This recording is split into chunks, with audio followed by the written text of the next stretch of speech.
Okay, boys and girls, what we have today is a lesson in greed as told by a wise old man living somewhere in the Middle East many, many, many moons ago. Our story begins with a wise old man taking his grandson across the desert with only 4 coins to spend. The grandfather wants to show his grandson how life works in the big city. Let's begin. His grandson that it was time for him to learn the ways of evil men, that he might know how to guard against them.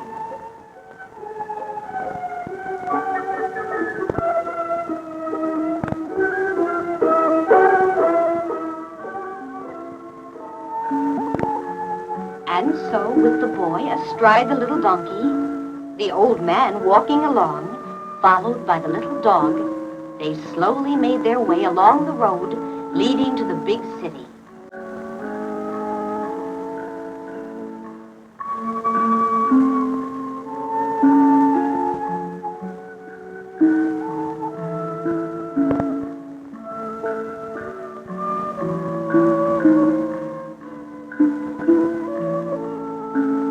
The wise one stopped along the way. "Come here, son of my son. I wish to show you something."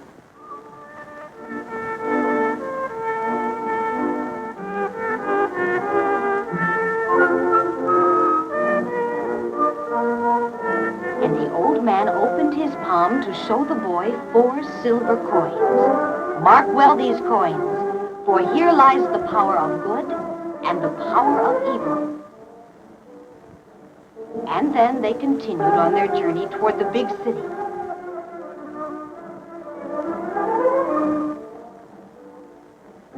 "Halt! Where do you travel to, strangers?" cried the fierce guard. "Do you not know no one is allowed to pass this way by order of the Caliph?" "Kind sir, we are but poor people. We travel to the city to buy our food." "Surely the great Caliph would not have his people go hungry. We will be but a short time in the marketplace.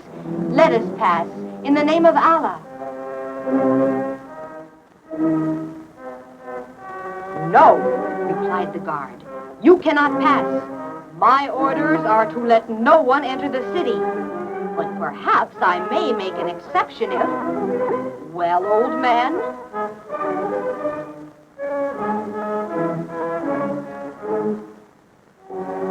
"An exception? Perhaps.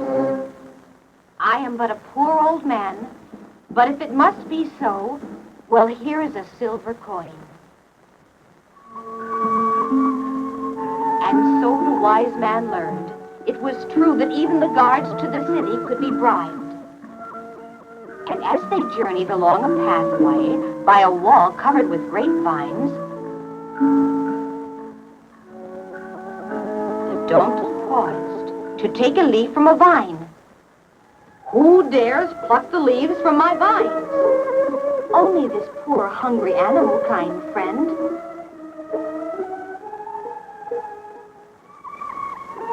"The beast has damaged the tender grapevines. Who shall bear the cost?" "For chewing one grape leaf?" "One grape leaf or a whole vineyard, it makes no difference." "I see that kindness and charity have vanished also," said the wise one sadly, and he gave the second silver coin to pay for the damage. And in each one of the travelers, man and beast, sadness crept into their hearts, for they knew that without kindness and charity, the people were cruel indeed.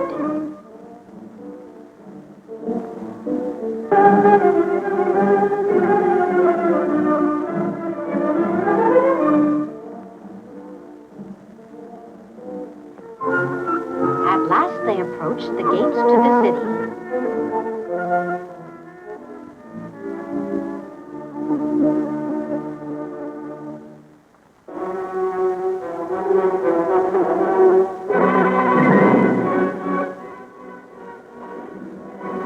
And as they entered within the walls, they could hear across the sky the wail of the Muezzin, high in the far-off minaret, calling the faithful to prayer.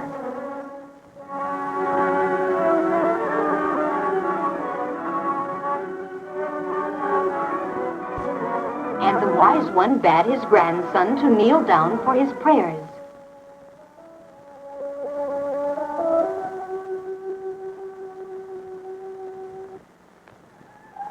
But the smell of cooking rice had attracted the little dog, who was very hungry from his long journey.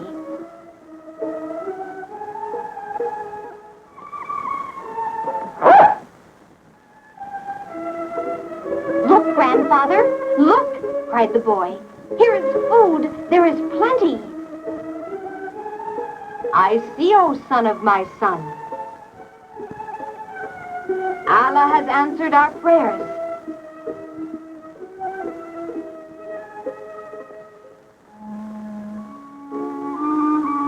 Come, we will fill our sack with rice. We shall not go hungry this day."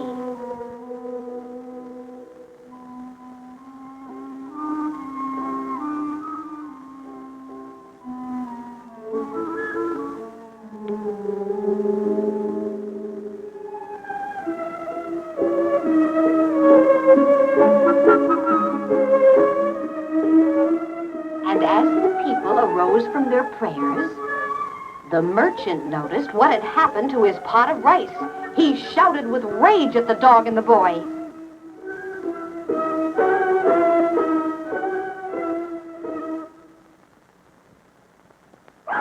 The boy yelped in surprise as the merchant kicked him. "Let us lose ourselves in the crowd until his anger cools," said the old man.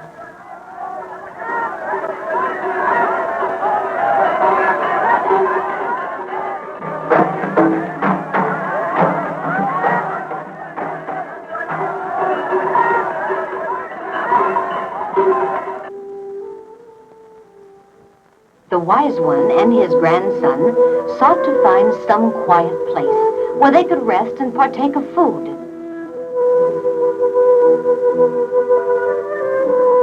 Just then the merchant looked in. "So you thought you would hide from me after you had stolen my rice?"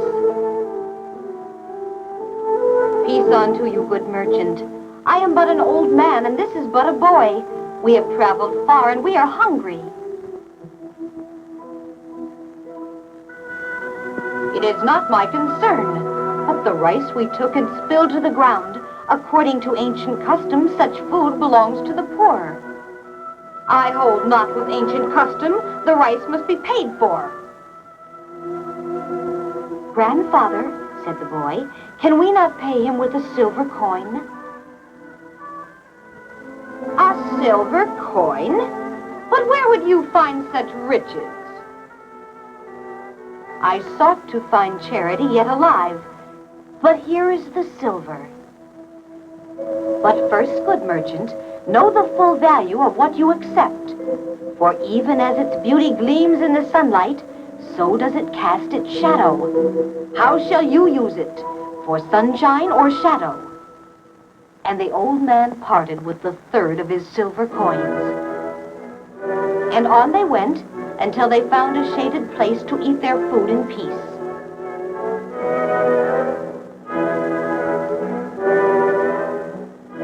But not for long. "What shall we do now, Grandfather?" asked the boy.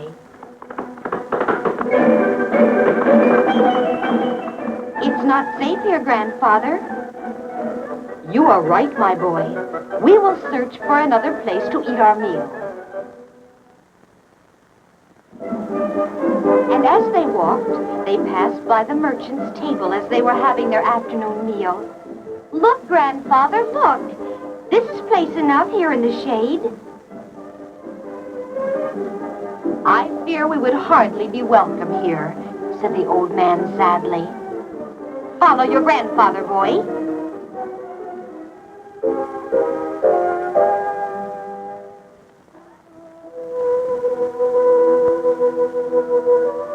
"There is a patch of shade. At least it is cast by our own beast. Come, we will sit there and rest."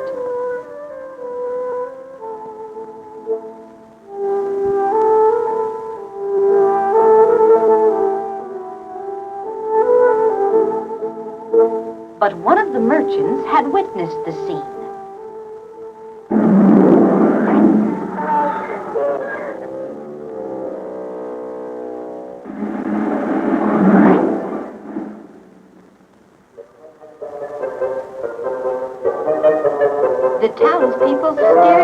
surprise at what had happened, while some of the other merchants laughed in amusement.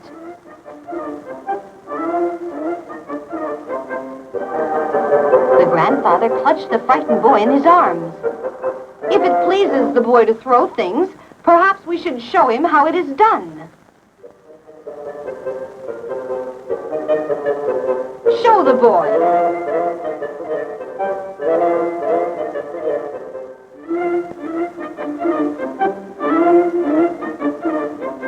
"And a special gift for you."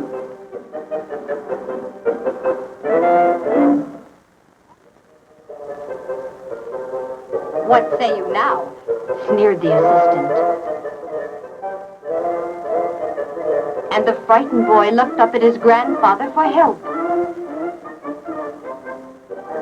"For shame!" cried the wise one. Then the old man looked up at the heavens and lifted his voice plaintively. "Almighty Allah, look down upon the greed and wickedness throughout this land. They practice not the charity and kindness of old." The townspeople looked on silently at the wise one.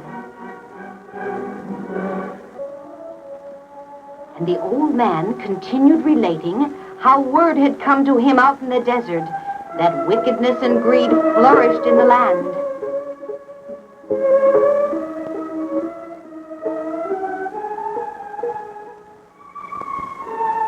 He told of how many were going hungry for lack of money. "The merchants have lied to you, saying there is not enough food. Here, look, see for yourselves. Their jars flow over with enough for everyone." See? And the people of the town were amazed to learn this truth from the wise men. "Here, touch, see for yourselves. It is real."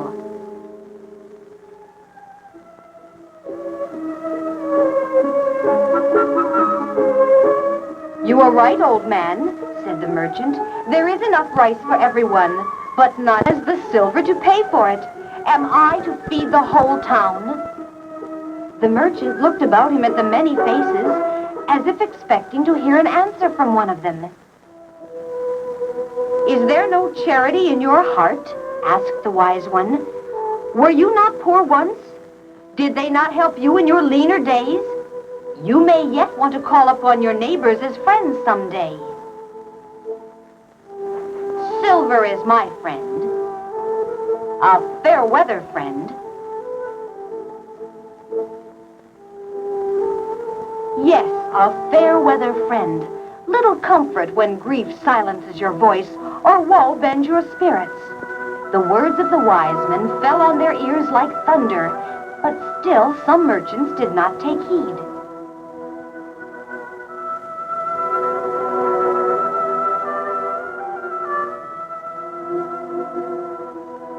"Here," cried the old man, "here, enough silver to feed all the hungry, enough silver to feed all your greed." And magically, his last silver coins changed into many pieces, and the greedy merchants fought each other in their haste to gather up the silver coins.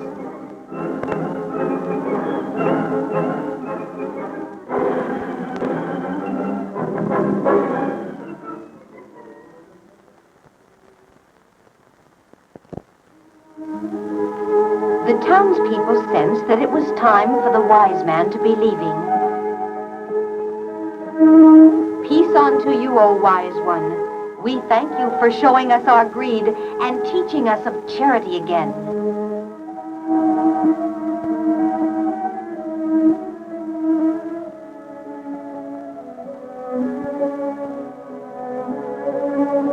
And the people made their farewells to the wise one. The greedy merchants, too, seemed to realize the wickedness of their greed. And so, once again, the old man, his grandson, his faithful donkey, and their dog began their journey homeward.